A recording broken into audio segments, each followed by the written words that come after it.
Welcome to Between the Sheets, the non-judgmental podcast where we're going to cover various sexual health and wellness topics.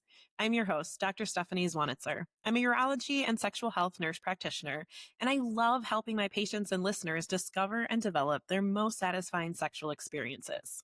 Between the Sheets is here to normalize the conversations about sexual health and cover everything from basic anatomy to the most taboo topics and everything in between. Real talk, real pleasure, one episode at a time. So come on, let's get between the sheets.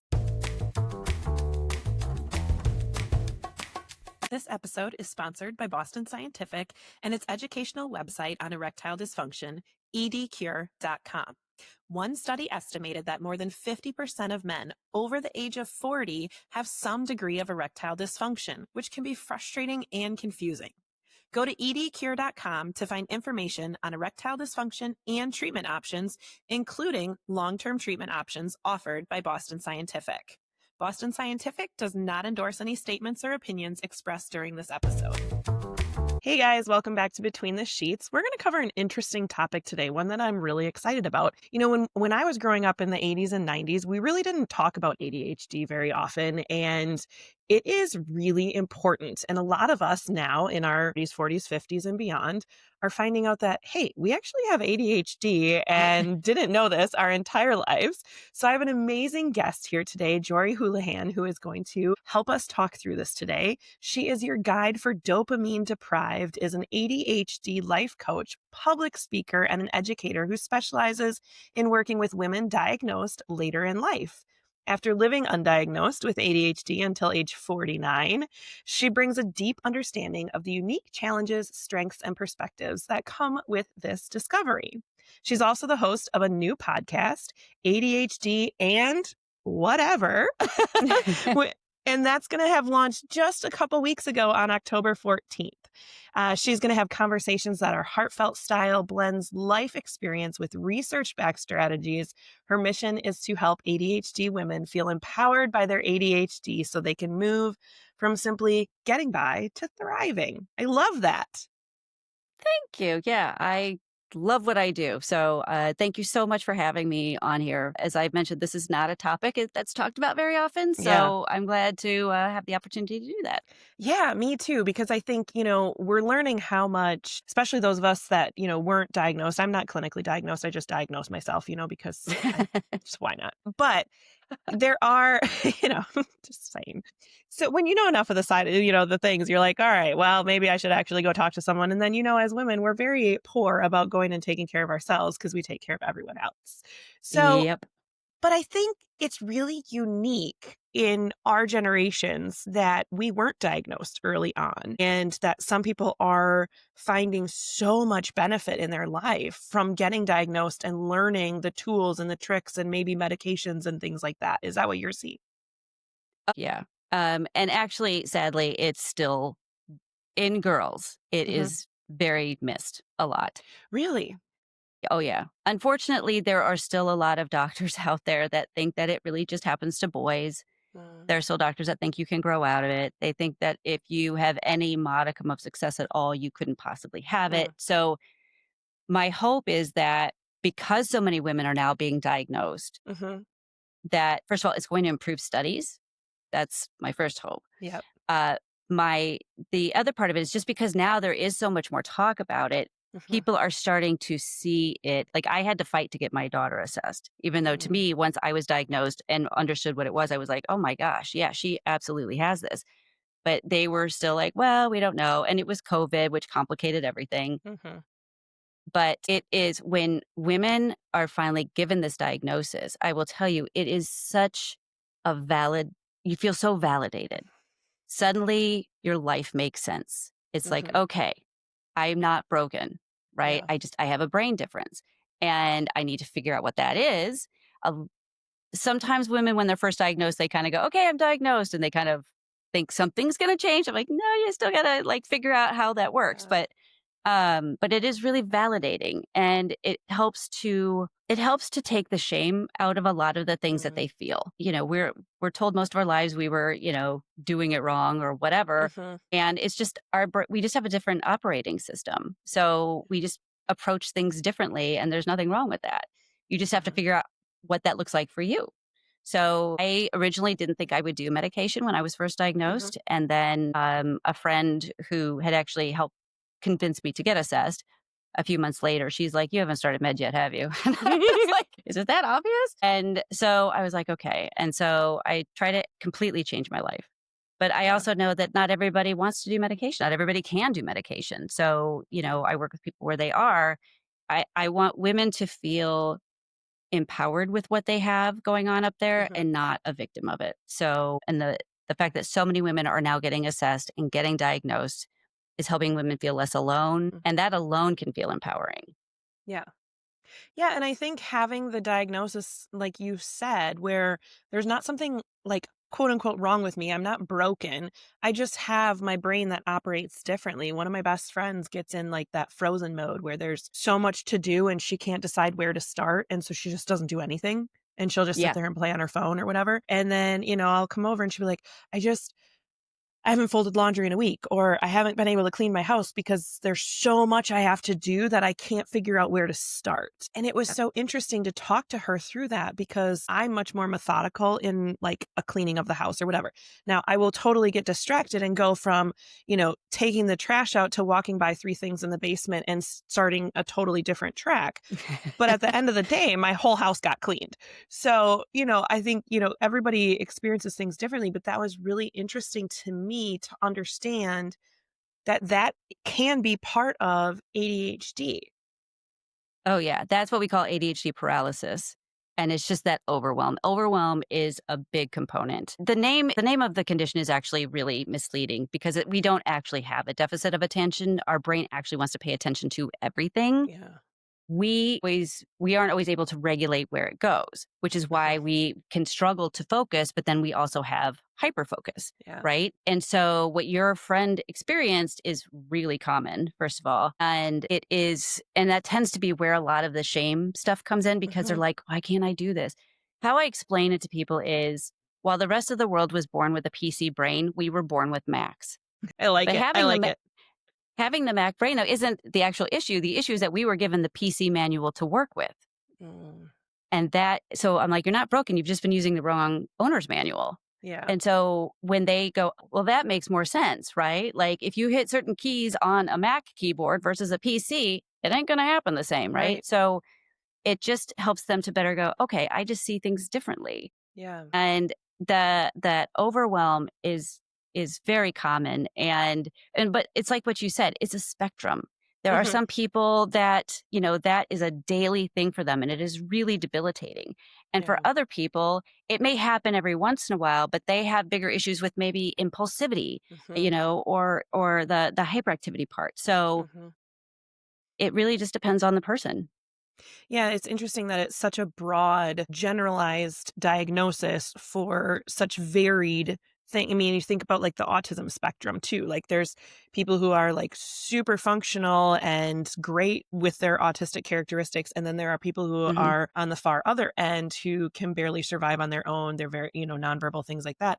And I think that that's very similar to the ADHD spectrum. You have some people who like almost use it as a superpower and are super successful and great. And then you have the, paralyzing days and you have where you just can't figure out your next step. I think it's interesting to see how varied there is with this one umbrella diagnosis. Yeah. And so what's interesting is they used to say that if you had autism, you couldn't have ADHD. Mhm. And now it's called ADHD, which is where you Mm, have both. And yeah, that's actually much more common than they realize. Like that's my son. So, yeah. and he's very high functioning, but it's just that is another layer. Mhm, And so when you kind of put all that together and then you also add just like what your family dynamics were, right? mhm, ADHD is very heritable. So, generally speaking, if one parent has it, almost always at least one of the kids has it. And so, if you are a parent who doesn't know you have ADHD, and now you're trying to mm, parent a kid who has ADHD, again, there's so many right, layers upon this, but most people tend to think of ADHD as, getting easily distracted, squirrel and right, losing things. And I'm like, those are kind of the least of my problems almost. Like right. out of sight, out of mind is by far my biggest problem. But when you can start to understand how your brain works, then so many so like with your friend, for example, if she would start to go, okay, I'm feeling this overwhelm, I'm feeling paralyzed. Let me ask myself some questions, right? When you can get to that place where you can go, okay, Mhm. I'm not broken, but I'm definitely feeling resistance. What am I feeling resistance to? Right? And you just ask yourself, does this feel too big? How can I break Mhm. this down so it feels more manageable? Does it feel like it's going to take too much time? How can we Mm. break that down so it's more manageable? Is it too vague? Am I not sure where the next step is, right? Or what it is? Or maybe the task is just boring and there's no Yeah. dopamine in it. And that's a very real problem for us. Yeah. We have to have some interest in it. And if you don't, you have to find ways to sort of gamify things, right? Pair it up with something you do like to do. So like Mm. I went for laundry is my nemesis. And so there are times where I will be like, okay, this mound of laundry is just getting bigger and it's taunting me every time I walk by. Mhm. What am I going to do? And I'll be like, all right, I'm just going to fold or hang three things. That's it. Go Mhm. from there. Well, I do three things and that's pretty okay. Let me do three more. Okay, three more. Right. And the next thing you know, it's done. But if I do Yeah. the three things and then I really can't, I did what I committed to Mhm. and I can start again later. Right. And Yeah. I've learned how to take that shame element out of it to be Mhm. like, this is what I'm capable of right now. And that's okay because ADHD energy is very different than neurotypical energy Mhm. because it takes much more energy to get us out of inertia Mm. Okay. because that's where dopamine comes into play, right? Mhm. Because dopamine is the thing that gets you to do the thing. And Right. since our baseline is lower to get us to do the thing, unless we do, if we're interested in it, if it's novel, if it's challenging or urgent, those are four things that will get us going. Okay. Otherwise, it's much trickier. And that's where Yeah. then, like I said, gamifying things, trying to find ways to make it a little more fun, getting some external accountability is a Mhm. requirement, in my opinion. But I always want people to say, you know what? Okay, I'm feeling this. It is what it is. What am I noticing? Where am I feeling it in my body? Mhm. Right? Because our body also tells us a lot and we Yeah. kind of underestimate that. Um, but that was a very long-winded way of, I think, answering your question. Yeah, no, I love that because it's like I'm like shooting ideas as you're saying all of these things because it's so relatable, right? It is regardless of whether or not you truly have ADHD, you've had moments of this. And to know that someone doesn't just have moments, but they live like that on a daily basis, I think can help all of us be a little bit more empathetic and give a little bit more grace because that's scary sometimes, I'm sure, to have a big project that you're supposed to get done for work and feel so frozen and not know where to start and having to, like you said, this extra energy to even get the ball going where someone else might be able to sit down, do their outline, do their timeline, da da da da, and like, a week later, they've knocked everything out of the park. Yes, and that actually that's a good point because so most of us were the I did my term paper the night before Mhm. people. And that's that urgency, right? Yeah. And as a result, we sort of trained our bodies and our brains to need that. Mhm. But as an adult, you can't live that way. Like Right. for work, it's unprofessional. There's usually people waiting on something you're working on, et cetera. And it just on a physical level, it raises Mhm. blood pressure, cortisol levels, all these things that are just unhealthy over time. Yeah. And, but that is where that comes from. It's like that, oh gosh, I have to get this done. And then you feel this pressure, and then that pressure gets overwhelming. And then for a lot of us, we shut down until we Mhm. have to do it. And then we'll knock it all out, at the end. But is it really going to be the quality of work that you would have had if you had started earlier? But because of time blindness, which that's a whole other thing, we Yeah. we struggle to see the future, which not that anybody can see the future, but Mhm. our brain can't get there in a way that neurotypical people can. Okay. So in ADHD world, there's now and there's not now, and not now doesn't exist. Sure. So your project for work, for example, is in not now land. Your brain's not even going there. It's dealing with what's Yeah. happening right now. And so that is one of those challenges where you have to say, okay, now I have to think ahead of time. Right. And so it's a new way of having to look at it for people who've always waited till the last minute. And when I first started doing that, I remember feeling like something isn't right. I know I'm forgetting something. This was too easy. Like, what's going on? Yeah. Because I wasn't used to being ahead of schedule, right? I Right. was used to always cramming things in at the last minute. So it feels weird in the beginning, but once you start to do it, you start to really appreciate it. I still have to consciously make the effort to do it. Hmm. It's not like an ingrained thing in me.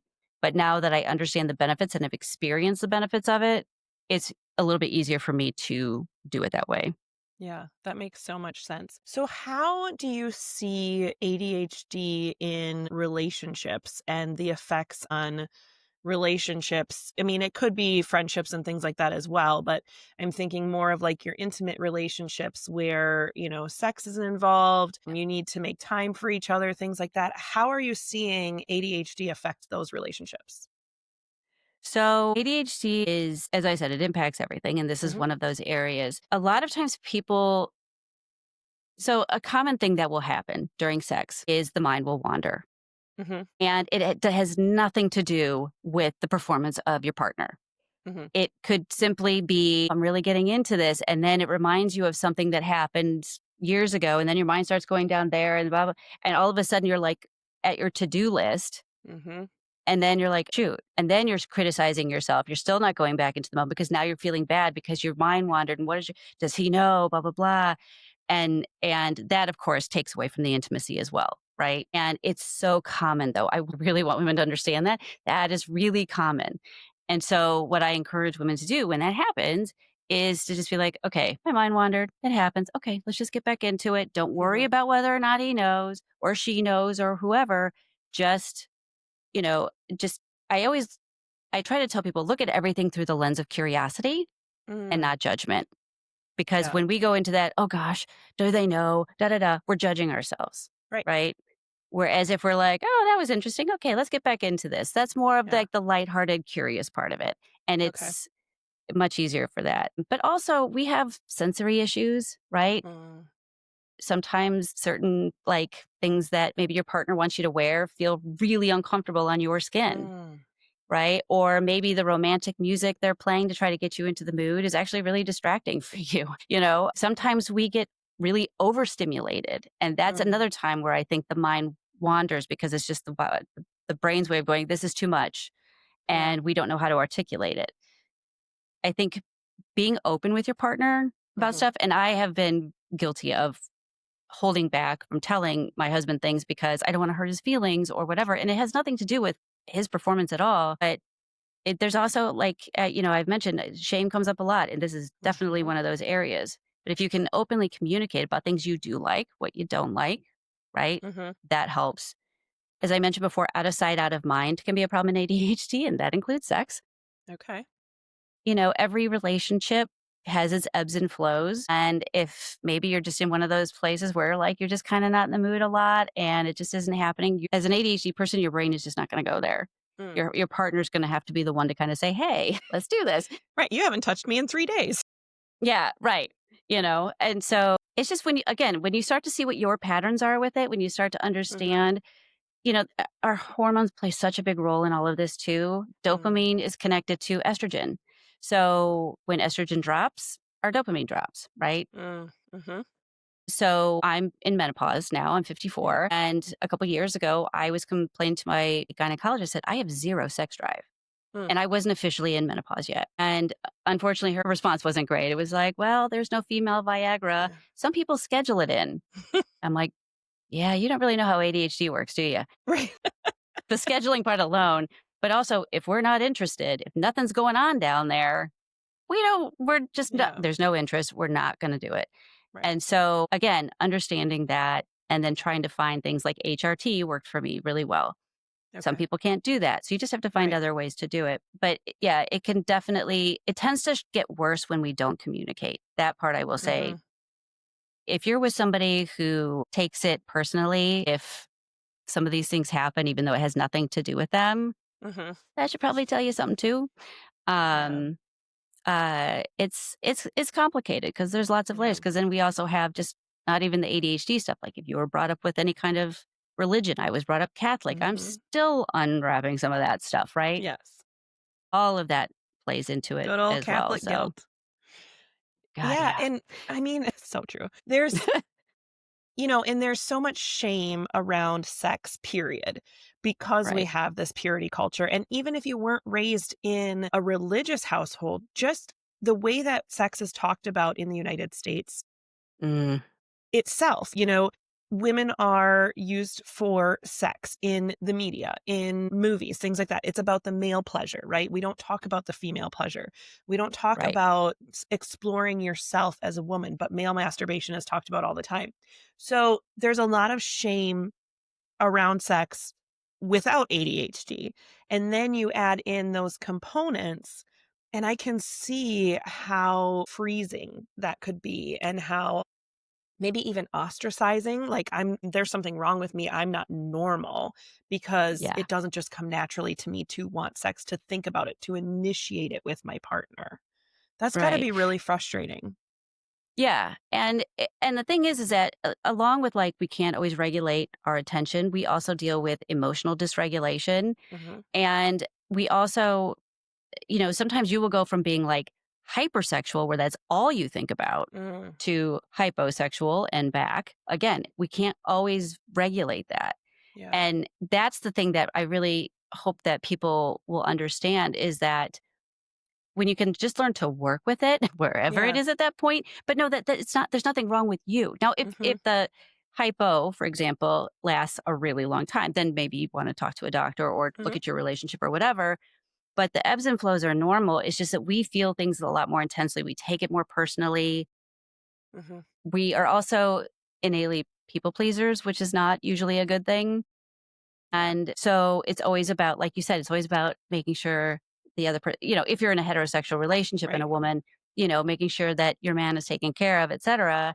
So, like with my gynecologist response to that, it was about, well, just do this basically so he's happy. And Right. I was like, well, what about making me fucking happy? Like, Right. where am I Exactly. in this? And Yes. so it was so frustrating. And Right. and but again, at that time I don't think I realized it was part of my menopause. I thought there was Mhm. something wrong with me, or was I falling out of love with my husband? Like I didn't Right. know what was going on. Yeah. And And the old and adages of just have a glass of wine and relax, things like that, they don't work. no, they don't. And in fact, they will make them worse most of the time. Yeah. It is really about, I know I keep saying this, but it really is about just sort of understanding what your patterns are, what your Mhm. interests are. Because the other thing about ADHD that's actually really great, I don't want people to think this is all gloom and doom. Yeah. We are really creative people. And I don't Mhm. necessarily mean artistically, although there are a whole lot of artists with ADHD. Mhm. But we are creative problem solvers. We think outside the box. So maybe it is your relationship's gotten a little stale and things are a little Mhm. boring. And maybe because it's boring, there's no dopamine in it for you. Maybe that is why. Yeah. Maybe you can be the one who's like, all right, let's try something new. Let's get a little Yeah. more adventurous, or let's go try, like, maybe let's just go stay at a hotel one weekend, or Mhm. just do something different to just change things up. Because we are also the more spontaneous person usually. So we can be like, all right, let's just do this now. Now, obviously, Mhm. when you have kids, it's a little harder to do some of that stuff, but it is just another way of thinking about it in terms of it doesn't always have to be gloom and doom. Mhm. But when you start to recognize again what is going on with you and to say, you know what, I think maybe this is a little boring. Let's change things up. Yeah. Now, going back to what we were talking about with religion and shame, changing things up may force you out of your comfort zone a bit. And Mhm. I definitely have pushed back on that myself. But you may find whole new thing that you actually really like too. And if you Yeah. don't, then and it's all good. Right. Absolutely. And I love what you were saying about the connection with the estrogen too, because and we've talked about menopause many times on this podcast. As your estrogen depletes, obviously it's having an effect on your ADHD, it's having an effect on your libido, it's having an effect on how your body is responding, the elasticity of your vagina, all of these different things. And so I'm a huge proponent of HRT, bioidentical preferred.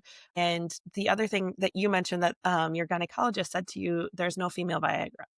There actually is a fabulous medication out for women who have that hyposexual desire. It's another neurochemical issue in their brain. And so there's a medication called Addyi, and it's Mm. fabulous. It actually really works on that to increase your desire and your ability to get aroused.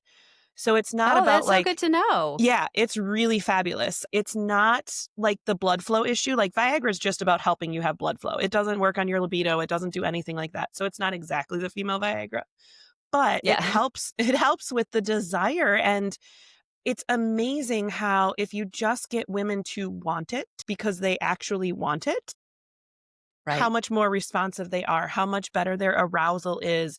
The vagina will elongate and lubricate better because they're more interested. And then you throw some HRT in there and you get our estrogen back up.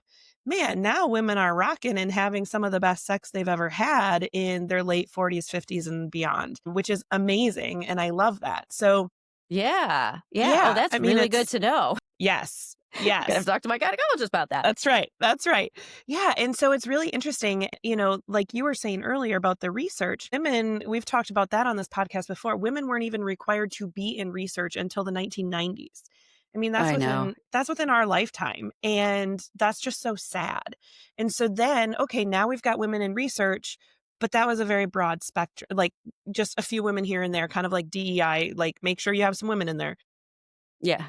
So now we're finally getting to where we have research about women and for women and focused on women, which is fabulous. And we're finally getting the due diligence to female care that we've deserved. We're not small versions of men. We are Oh, completely seriously. different entities with different neurotransmitters and hormones and different ways of processing We have things. different biologies and 100%. different metabolisms, different Mhm. hormones. Like there's just stuff that's different. And so, like I said, I that makes me very hopeful because so many Mhm. women have been diagnosed.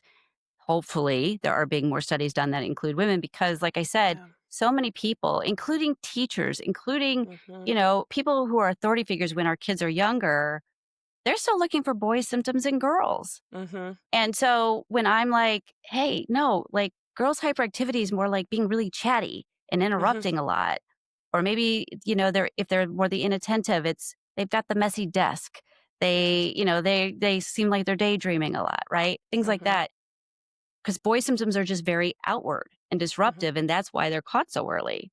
And then, of course, we get into masking. That's a whole Right. other thing, right? We're taught to mask from like conception. And so Right. girls become girls become really good at hiding their symptoms, which makes Mhm. it even more difficult for people in authority to see what's going on. They have to look at things like the messiness and kind of go, okay, well, there might be something going on there. Yeah. But that isn't happening yet. Right. So, like I said, I'm hoping with more studies being done for women that this will start to change that conversation. Mhm. I actually am talking with a woman. She goes into schools and she talks about this kind of Mm. thing Yeah. because she's been a teacher and she sees the disparity. And she doesn't just talk about ADHD, but she talks about a lot of these things. But she said, yeah, they're still looking for boy symptoms in girls. Absolutely. Mm. So if you're a teacher out there, look for girl symptoms in girls. That's what we're looking for. So, Yeah. Yeah. No, that's so important. And I think, going back to the sex part of it, so interesting what you were saying about, not feeling shame that your brain wandered and just kind of finding a way to pull yourself back into that moment. Do you have any other tips or tricks for ladies kind of in those times where I really want to be focused? I really want to be here right now, but I keep going other places? so this has been my experience both with myself and with clients is the harder you try to be focused, the less focused you are going to be. So, sometimes if you have a lot going on in your life, it's just going to happen more often. Mhm. And so sometimes it is just simply you're just going to have to let it happen, right? Mhm. But also, if you know you're in that place, right? Sometimes doing a little, it sounds weird, but like pre-work, sort of, Mhm. okay, I really want to be focused with my partner when we're doing this. Let me do a brain dump. Mhm. Get stuff out of my head so that maybe then it will be less likely to bleed in when we're being intimate. Mhm. Most of all though, just have some compassion for yourself. Mhm. Sometimes it just happens. And again, if you're with the right person, they're going to understand. And Yeah. it's just kind of a new thing to talk about because we Mhm. usually don't talk about, sorry, I got distracted during sex. It's really not you, Right. I promise. Right. But it isn't really them. And Yeah. so, but sometimes just doing some mental preparation ahead of time too. But the more, like I said, the more you try to focus, Mhm. you're just going to go in the other direction. At least that's been the experience that with my clients that we've talked about this and with myself. And Mhm. it's not just with sex, it's really with anything, but definitely Yeah. with this too. Cause there's a lot of pressure Yeah. then I have to be focused. I have to be focused. Well, when Mm-hmm. you're doing that, guess what? You're not focused. You're thinking, I need to be focused. And then you're Right. still not in the moment. And the other thing that I would probably say is earlier I mentioned, like, if they're feeling resistance to doing something and saying, where Mm-hmm. is this in your body? Mm, Same thing, kind of saying, okay, where can I relax? What's feeling really tense right now? yeah. Especially if you're already kind of in it, right? What Mm-hmm. can I relax a little bit right now? And again, you're not necessarily present because you're thinking this, but Right. when you can start to relax certain areas of your body, sometimes just that alone can Yeah. help kind of relax the rest of everything. And those are probably the biggest things that I would say. And Mm-hmm. again, just have some compassion for yourself. Don't judge yourself. We are sometimes Yeah. our own worst bullies. The things we Yes. say to ourselves, we would never say to another person. Right. So Right. talk to yourself the way you would talk to a friend. Yeah. Two things off of what you're saying. The first thing is back to what you were saying about having a partner and communicating. There are times where my brain goes, and luckily I have a fabulous boyfriend, and I will just be like, "Hey, remind me later I need to do this." And he'll be like, "Okay, could you focus now, please?" Like, we just crack up and laugh in the middle of sex because like my brain it'll go, and I'll be like, "I know I don't want to focus on that right now. So could you just remind me later that I need to talk about this?" And he'll be like, "Yeah, whatever. Could you just keep, like Yeah. okay, got it. No problem. Thank you." But like that's for me, that's how I've learned that I need to just spew it out in that moment. And I may or may not remember it later, but I just need to get it out so I can keep focusing and have fun. So Yes. luckily, my partner Yes. knows that that is no shame against him and what he's doing to me in that moment. It's just me and the way that I Sometimes, function. yeah. I Sometimes just those need to thoughts, get it they out. just come in. I think one time I was just like, do we have this in the fridge? And Right. my husband's like, where are you right now? Right. I'm like, apparently in the fridge. Yeah, Like, like, exactly. yeah, if you can have a Yeah. sense of humor about all of this, it is Yes. incredibly helpful. Yes. Yeah, like, just have a sense of humor. It's funny, Absolutely. there's Yep. to me, there is no normal, I'm always like, who Right. decides what's normal? And then to me, Right. boring people decide what's normal. So just do your version of normal and Yeah. be good because that's Absolutely. gonna be the best thing you can do for yourself and your relationship. Yeah, for sure. The other thing I thought about goes back to how we were saying that, being raised in a purity culture, we don't touch ourselves enough. And I think Mhm. that this comes into play for what you're talking about. So if you practice by yourself of staying in that moment, or what happens when you do have these fleeting thoughts, what feels the best to you, what gets you, boom, right back in that moment, and you kind of figure those things out by yourself, then when you are with your partner and you start to wander, you're like, oh yeah, when I touch myself exactly like this, or when I pinch my nipple, or when I do whatever, it helps me refocus. Then you know how to do those things in that moment, and you can kind of like, you've already practiced it. So then it becomes more natural to do it in those moments. I love that. I love that. You're right. That is Hmm. exactly it's like a little bit of a rehearsal, Yeah. and you get pleasure out of it while you're doing it. Right. So, Hmm. Yes, but you're right. absolutely. We're taught, like, especially with, I don't know about any of the other religions, but I know in Catholic, Hmm. don't touch yourself and da da da Yep. da da. And it is seen as sort of this, this taboo thing. Hmm. But that is absolutely true. I love Hmm. that. I love Yeah. that. Yeah, it's That's a so great idea. important. It is. And and the other thing about that is it doesn't have to sex or personal time lead to and climax. Pleasure, there are so many other ways to enjoy pleasure that if that particular session with yourself or with your partner doesn't lead to a full-blown orgasm, that's okay. What did you enjoy about that session? What did you learn about yourself during that session? Did you learn that, "Ooh, I don't really like the way that that texture felt. I really liked this amount of pressure versus that amount of pressure."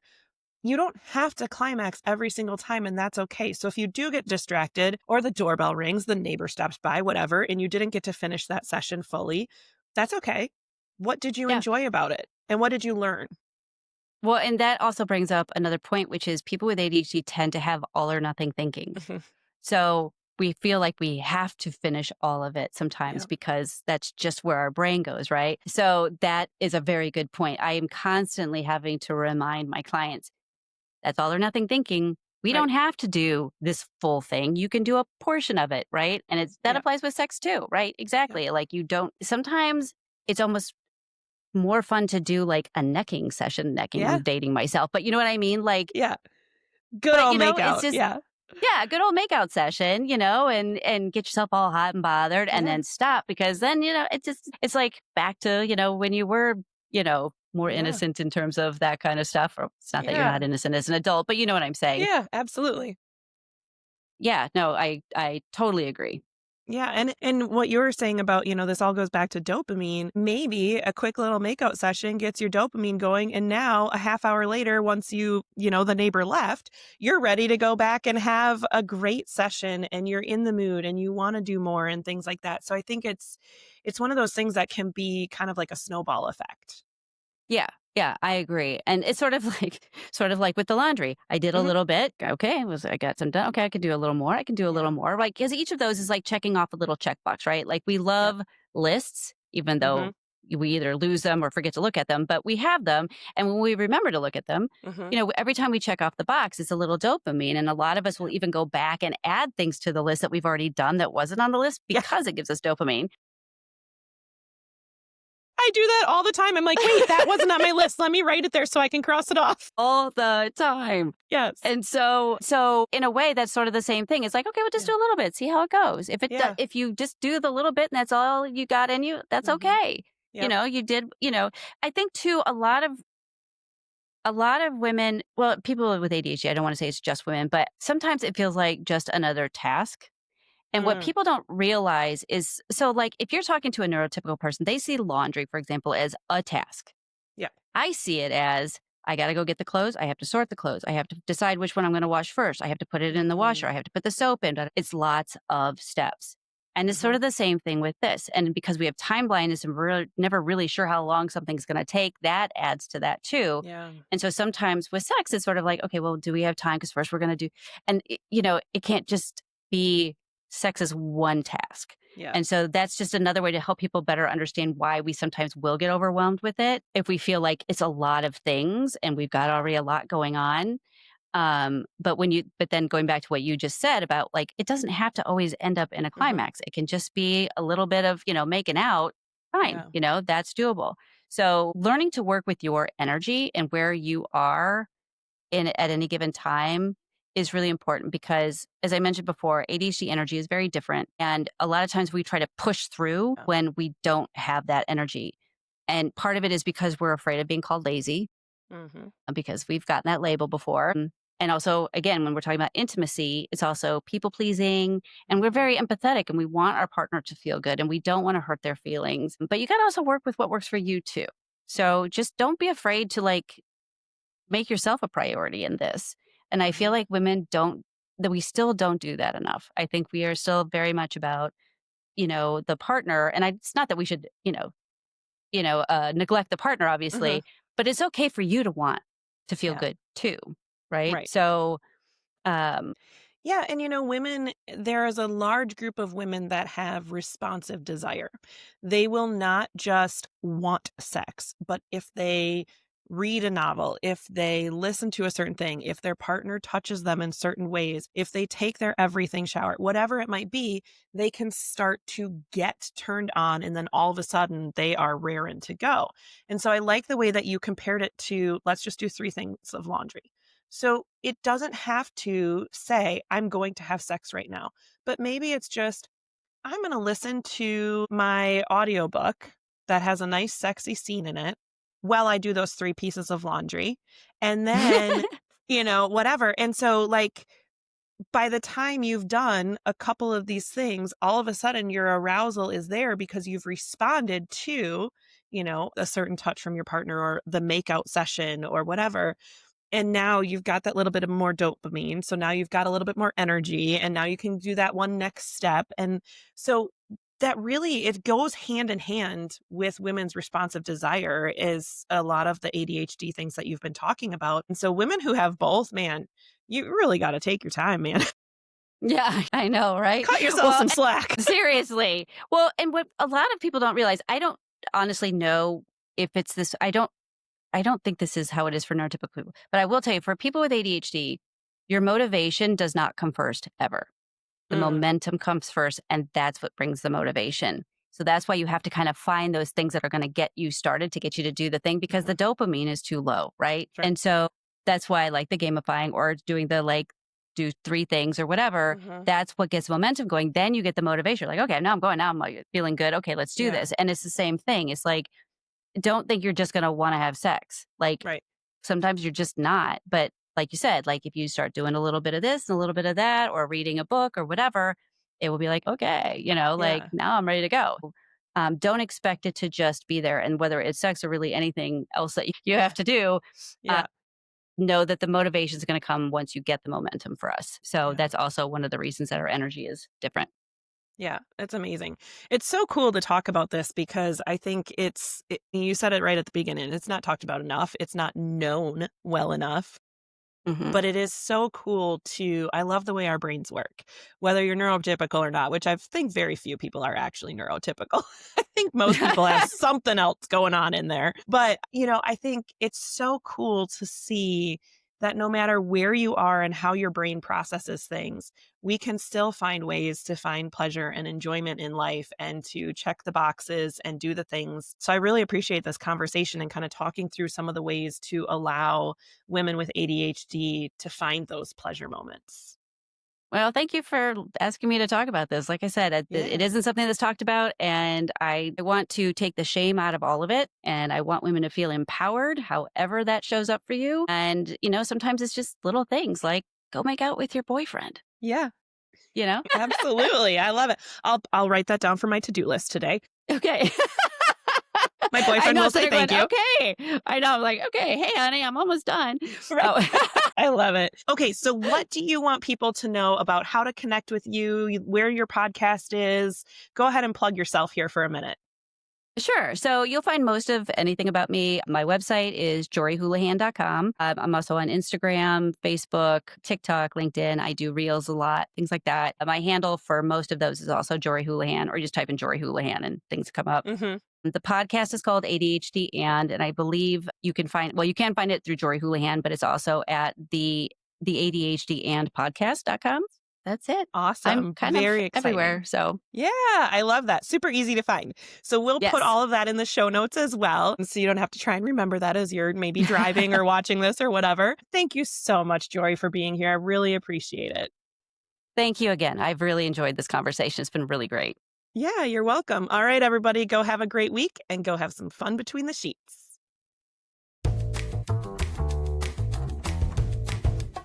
Thank you for joining us and exploring sexual health topics here on Between the Sheets. New episodes are available every Wednesday. Please subscribe and rate our podcast so we can reach more listeners. And don't forget to tell your friends, partners, and anyone who will listen about Between the Sheets. Send any comments, questions, or stories to podcastbetweenthesheets@gmail.com. It's all one word, podcastbetweenthesheets@gmail.com. Thanks for listening and go have some fun between the sheets.